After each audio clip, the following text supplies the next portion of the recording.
Ladies and gentlemen, this is a retaping of a video because the other video was a little out of sync. And essentially this was the other video. And that is, I think it was in Wikipedia. They had a discussion about who really put forward E equals MC squared first. And especially with yours truly and a Professor Umberto Bartosi, who wrote a book, Albert Einstein and Olinto de Plato, The True History of the World Famous Equation E equals MC squared. And in there he absolutely proves that Olinto de Plato did the work first, published it in 1903 in an industrial engineering magazine called ATTE, A-T-T-E. And then he, a little refined, he went to perfect explanation and explaining the transition of a small amount of matter into an enormous amount of energy per E equals MC squared, and showed the calculation. Now, some of those who want to try to cover up for Einstein, one of the fellows says, well, I don't think you should give DiPietro credit because on the overall picture of this equation, you have to go on the overall sort of philosophy of what Einstein is saying and compared to DiPietro. And DiPietro's work should be nullified because he put it in during what he considered to be, there was an aether. Just a minute. He's talking about the transformation of matter into energy. Has nothing to do whether what else is out in space. But to show you the absurd con they can put, you base it on the fact of who really put E equal MC squared first, which was no question, absolutely proven, Olinto de Plato. And what did he put it forward as? The transformation of a small amount of matter into an enormous amount of energy per his E equals MC squared. And that's exactly what then Einstein said. He then put this forward in the prestigious Veneto Royal Institute of Science. Now, Einstein, this was not published, and he never admitted that. And then he hid the fact. Now, in my research, this is what are the true facts. Olinto de Plato put forward this from his ingenuity, originating that a small amount of matter will transform to an enormous amount of energy. And by his calculation, it was E, energy, would equal the mass times the velocity of light squared, which then a small amount of mass turns an enormous amount of energy. And he put that forward in 1903 in a science publication. Now, this is absolute true facts. Einstein had an uncle that lived in DiPietro's area who was scholarly. Einstein lived with his uncle in that area. Einstein then could read, speak, and write Italian fluently. Einstein would always visit his uncle.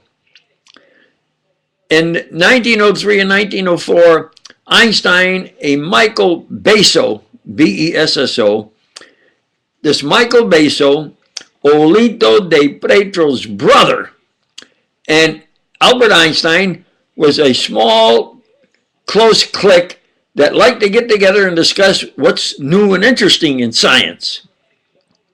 Now, this is while Einstein worked at the patent office, where all of the world's best ideas, certainly those of Germany and Italy, would usher through that patent office. And Einstein's duty was to read those in German and in Italian, to read what was being submitted of patents, ideas, and so forth, that he would review them.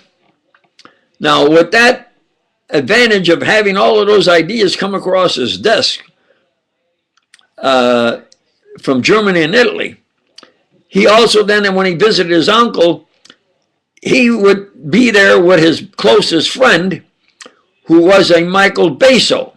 Now, Olimpo di Pietro's brother worked for Mr. Basso, who did technical work.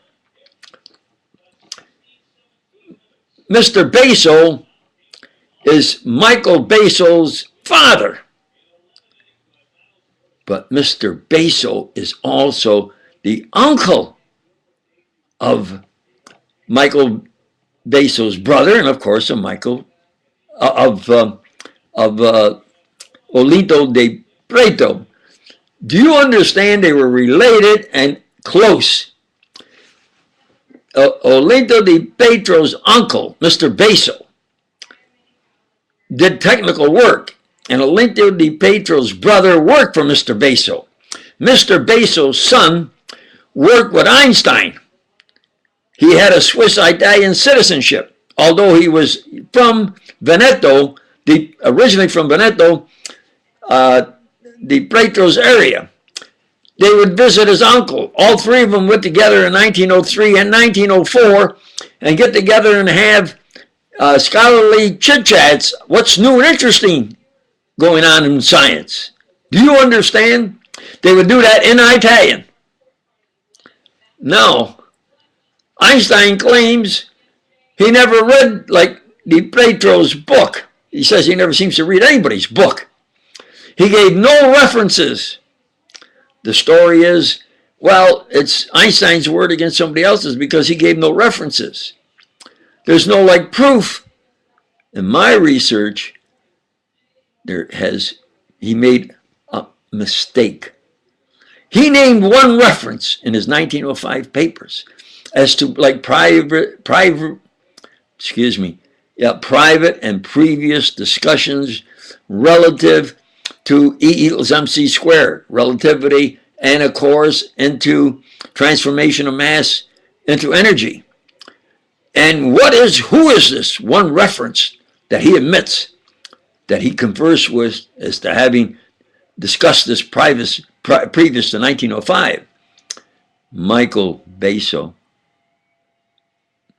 So, in my opinion, absolute proof that Einstein purposely avoided any references like the experts say, so that he could say it was like his original work and ideas.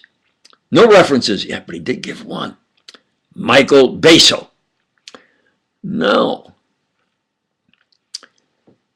Why didn't Olinto di Pietro, when it became known and sort of famous, say, just a minute, I got to get credit for that? There are extenuating circumstances. With yours truly and what he did, I gave up everything so Hoover wouldn't murder my brother. But he still murdered my brother. But now years have gone by. And I try, but nobody will publish it. In fact, if I do something, they take it off the air. My videos are now off the air. I have to redo the videos. Do you see? It takes me maybe 4 to 10 videos to get one good one. And a lot of it's out of sync. And that's why I'm making this one again. So, what is the conclusion? The conclusion is that the reason Olinto di Pietro couldn't object is he was shot while he was still young after he put forward that and was dead.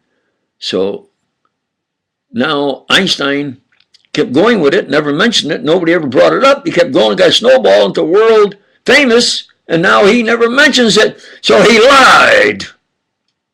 Now, I always defended him. He lied to cover up for Olinto de Pretro's work. So Einstein, in my opinion, is the greatest plagiarist.